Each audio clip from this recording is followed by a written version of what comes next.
Hey everyone, sorry I haven't updated in a while. It's been 2 weeks. Just been lazy, I guess. Last weekend I caught a train to Nansan and then took a bus to Buyo, which is just a train ride over from Nansan, which is just south of us. On the way there I sat next to this old guy who had been to his hometown of Buyo for 20 years, and when we arrived he helped me find the youth hostel in town and a place to stay for pretty cheap. So we ended up staying at the youth hostel, and that was an experience. It was like dormitory style, and I got a room to myself though, which was very lucky. While I was in Buyo, I hiked around a mountain fortress, which is pretty cool. I got to see the entire town. It was a pretty nice day out, and there's a big river that runs around it. And then I hiked to the other end of town, and I caught the Lotus Festival, which was really cool. There's a bunch of lotus flowers, big lotus field and everywhere. After that I was really tired, headed back to the youth hostel, passed out around 6 at night, and then woke up the next morning and caught a bus to Zhanghang, which is a beach town. It started to pour really bad, but I made it to the beach and just sat there for a little while I was waiting for my train. And then I took a train way north up to Hongsang, and then took a bus to Haim, which is this small town where in the 1830s 1,000 Catholics were killed by the Japanese just for being Catholic. Because it was a faith that they didn't agree with. On Thursday, we took a field trip to Building 63 in Seoul, which is supposed to be the tallest building in Asia, but I don't believe that. I think there's taller ones in Malaysia. But in Korea, it's definitely the tallest, which is pretty cool. And then this weekend, we went to Cheongju, which is in the center of Korea. Me and Brady headed over there. We woke up and we headed to... Can you go stir that, dude? Okay, we woke up and we headed to... Cheongju. We caught a train there. We got there. We went to this temple where there was an iron sitting Buddha, which was pretty cool to see.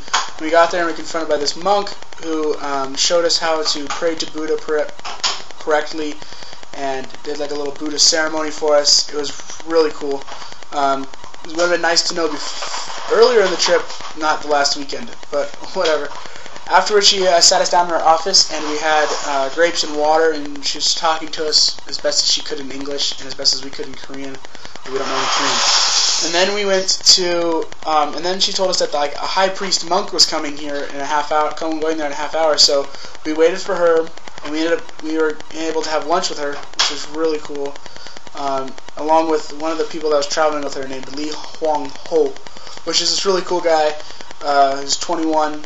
And as a college student, spoke pretty good English too. After that, Lee and one of the monks came with us, and we went to a temple with a huge stone Buddha just outside of town, and then came back to town and went to this really cool river spot. Sat in the river, put our feet in and stuff, and just relaxed. We got there, and then they wanted us to stay at the temple with them, but they said there was too much going on since the lead monk was moving in, and there wasn't enough room for it. So they helped us find a really cheap hotel for $15 each, which was really nice. And then when we left them at the hotel, it felt like we were leaving good friends. And while we were out to dinner, they took us out to dinner and paid for our dinner. And while we were out to dinner, Lee told us that this was a very special day that he got to meet us, and he felt very special because he got to meet us, and we were just, it was a very humbling experience that since we didn't give him anything and they gave us everything, they drove us around town, that it was still a special day for him.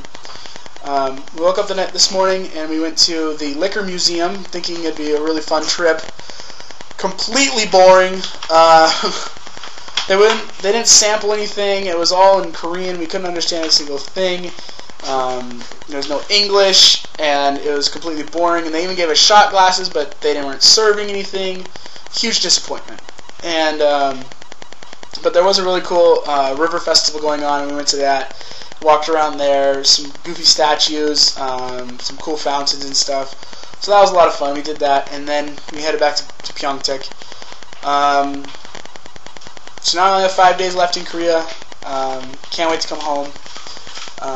Overall, it's been a pretty great time here in Korea. Loving Korea. Can't wait to come back.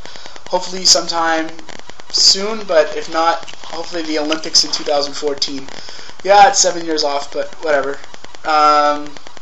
Overall, a great time here, and everyone should come to Korea.